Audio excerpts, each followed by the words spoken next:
Amazon, Uber, Airbnb, Alibaba, Facebook, Netflix, নিশ্চয়ই এগুলোর নাম আপনি অনেকবার শুনেছেন, কিন্তু কখনো হয়তো এভাবে ভেবে দেখেননি ডিজিটাল বিজনেস বদলে দিচ্ছে দুনিয়া। একবার ভেবে দেখুন তো। আসসালামু আলাইকুম, আমি রেহানা আক্তার। দীর্ঘদিন ইতালিতে বসবাস করছি আমার হাজব্যান্ড এবং এক ছেলের সাথে। আমি একজন হাউসওয়াইফ এবং ফুল টাইম মম।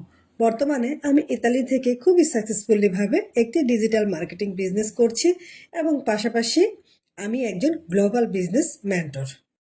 অ্যামাজন বিশ্বের সবচেয়ে বড় খুচরা বিক্রেতা, কিন্তু তাদের নিজস্ব কোনো শোরুম নেই, নিজের কোনো গাড়ি নেই। তবুও বিলিয়ন ডলার আয় করছে উবার।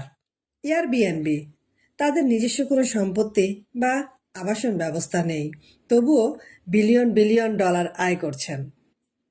প্রোডাক্ট বানায় না, তবুও বিশ্বের শীর্ষ ব্যবসায়ী আলিবাবা।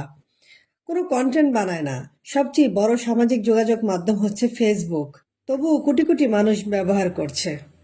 নেটফ্লিক্স, বিশ্বের সবচেয়ে বড় বিনোদন মাধ্যম, কিন্তু তাদের কোনো সিনেমা হল নেই। এগুলো তো গেল গ্লোবাল ডিজিটাল বিজনেসের কথা। আমাদের বাংলাদেশও কিন্তু পিছিয়ে নেই। পাঠাও বাংলাদেশের জনপ্রিয় রাইড শেয়ার কোম্পানি, কিন্তু তাদের নিজস্ব কোনো গাড়ি নেই। দারাজ, দেশের সবচেয়ে বড় অনলাইন মার্কেটপ্লেস, কিন্তু তাদের নিজস্ব কোনো দোকান নেই।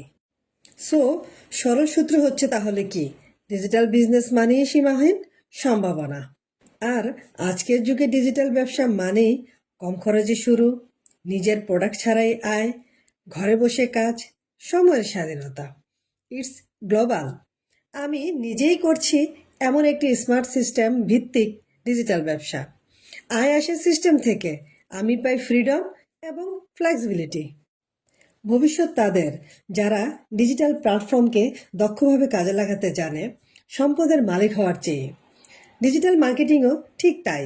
আমাদের দরকার নেই দোকান, পণ্য ভাণ্ডার বা কর্মচারী, শুধু সঠিক কৌশল যা মানুষকে সমাধানের সাথে যুক্ত করবে। যদি এই কোম্পানিগুলো ডিজিটাল প্ল্যাটফর্ম ব্যবহার করে সাম্রাজ্য গড়ে তুলতে পারে, তাহলে কল্পনা করুন আপনি, আমি ডিজিটাল মার্কেটিং আয়ত্ত করলে কি করতে পারবো। বিস্তারিত জানতে আমার সাথে যোগাযোগ করুন। আমি আপনাদের সকল ইনফরমেশন দিয়ে সহযোগিতা করব কিভাবে একটি মডার্ন সিস্টেম ব্যবহার করে ধাপে ধাপে সফলতা অর্জন করা যায়। ইনশাল্লাহ। Thanks for watching.